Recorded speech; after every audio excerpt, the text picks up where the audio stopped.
আজ থেকে রবি তুঙ্গী অবস্থায় থাকবে 1 মাস, অর্থাৎ মেষ রাশিতেই। তবে বৈশাখ মাস পড়লেই তো রবি আমরা জানি যে মেষ রাশিতে তুঙ্গী থাকে, এবং কার্তিক মাসে তুলা রাশিতে রবি নিচস্থ থাকে। এটা অনেক ক্ষেত্রে দেখা যায়, অনেক জাতক জাতিকার জন্মছকে রবি কিন্তু তুঙ্গী থাকে, কিন্তু অধিকাংশ ক্ষেত্রে তারা ফলাফল পান বা অধিকাংশ ক্ষেত্রে তারা ফলাফল পান না। কিন্তু আজকের কালপুরুষের ছকে, অর্থাৎ পঞ্চমপতি হচ্ছে রবি, পঞ্চমপতি রবি তুঙ্গী অবস্থায় শুভগ্রহ মধ্যগত, অর্থাৎ বৃহস্পতি এবং শুক্র বুধের মধ্যগত। রবি থাকবে 13ই মে পর্যন্ত মেষ রাশিতে, বৃহস্পতি থাকবে বৃষ রাশিতে 14ই মে পর্যন্ত, বুধ থাকবে 7ই মে পর্যন্ত, এবং শুক্র থাকবে 31শে মে পর্যন্ত। অর্থাৎ রবি মূলত বুধ এবং শুক্র বৃহস্পতির মধ্যগত অবস্থায় থাকবে।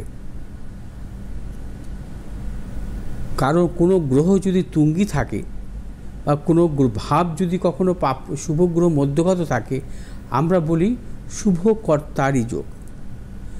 কিন্তু কোনো জাতক জাতিকার যদি জন্মছকে লগ্ন সাপেক্ষে রবি যদি তার পঞ্চমপতি হয়, রবি যদি তার ভাগ্যপতি হয়, অর্থাৎ কোনপতি হয়, পঞ্চমপতি ভাগ্যপতি হয়, সেই রবি যদি তুঙ্গী অবস্থায় শুভগ্রহ মধ্যগত থাকে, একে বলা হয় সিদ্ধিরম্ভ যোগ।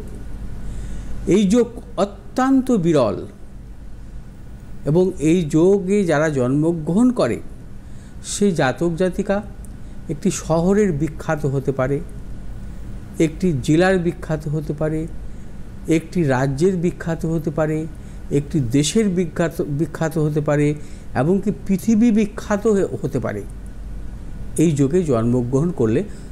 রবি যদি কখনো তুঙ্গী, কারণ রবিকে আমরা কর্মকারক গ্রহ বলি, রবি যদি পঞ্চমপতি হয় বা রবি যদি নবমপতি হয় লগ্ন সাপেক্ষে এবং শুভগ্রহ মধ্যগত, এই যোগ সহজে পাওয়া যায় না, বিরল, লক্ষ লক্ষ ছকের মধ্যে একটা পাওয়া যায় না এই ধরনের যোগ।